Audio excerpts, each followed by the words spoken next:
First, I'd like to give all praises unto Yahweh, Bashem, Yahushai, Waharakah, Kadash, and double honors unto the apostles and elders of Great Millstone, and honors to you brothers out there in the highways and the byways, teaching His word in all sincerity and in truth. And I just want to cover some news.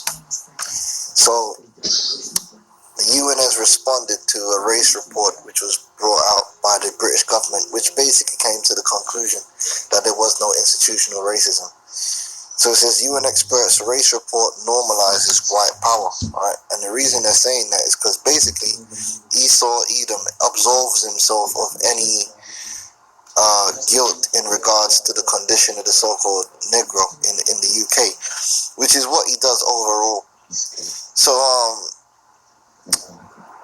let's read a bit of this. A group of United Nations human rights experts on Monday strongly condemned the recent British government-backed report into institutional racism, saying it offered no evidence to support its finding that UK is not institutionally racist.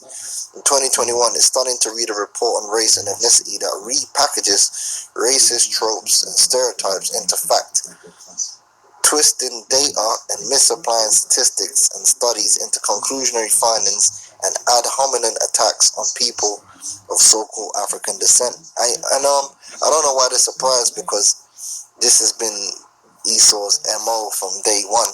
He's always done that. Let's just get straight to the point.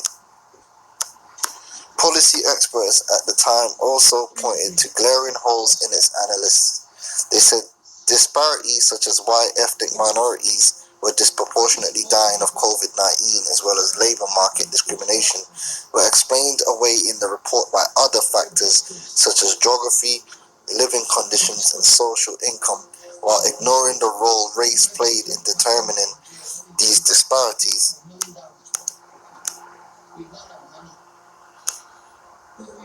The UN working group said Monday that the report not only provided no evidence of its claim that the UK was not institutionally racist, but made shocking misstatements or misunderstandings about data collection and mixed methods research, and also attempted to delegitimize data grounded in lived experience, while also shifting the blame for the impacts of racism to the people most impacted by it.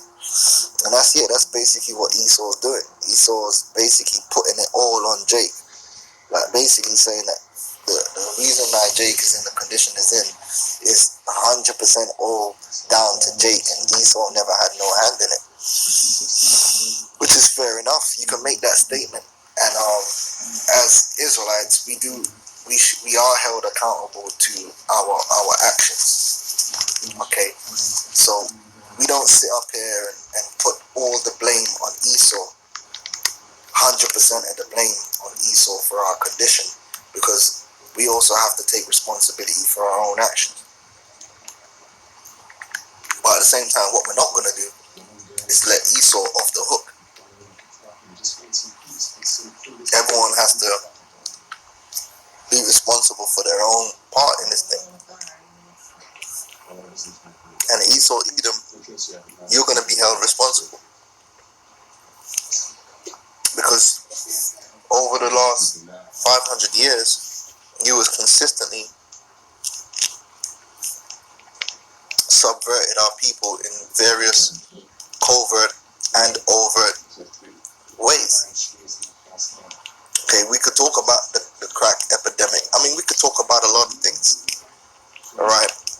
The different ways Esau utilizes his system, directly and indirectly, to subvert and destroy our people. Okay? We speak about it all the time. But you see, Esau, he don't wanna admit that. So guess what? Habakkuk 2:15 says this: woe unto him that giveth his neighbor drink, that puttest thy bottle to him, and makest him drunken also, that thou mayest look on their nakedness.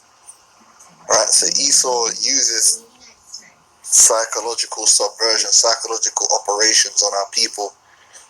Like look at the music industry, to promote negative stereotypes and negative mentalities. The media promote promotes these things. For years, he psychologically destroyed the confidence and the minds of our people using the media, and he'll pretend like that's not had an effect, you know.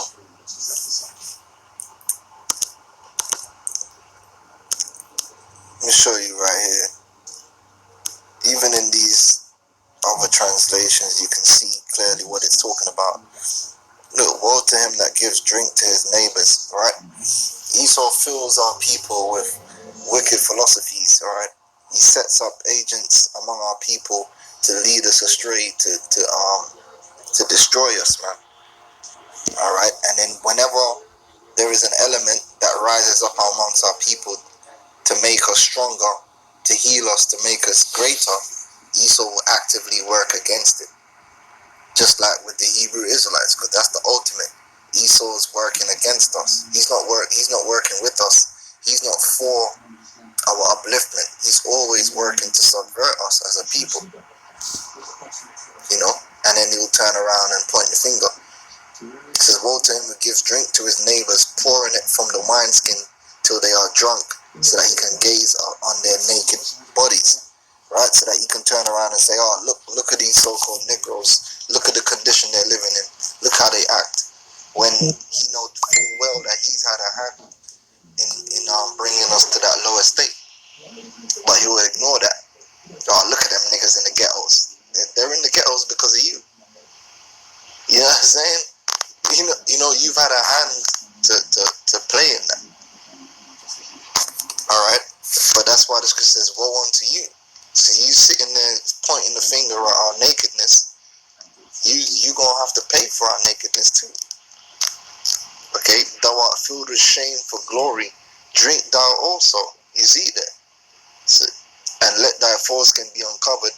The cup of the Lord's right hand shall be turned unto thee, and shameful spewing shall be on thy glory.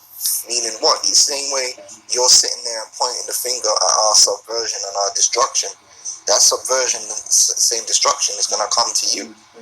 You're going to be brought low and destroyed. Alright? I want to also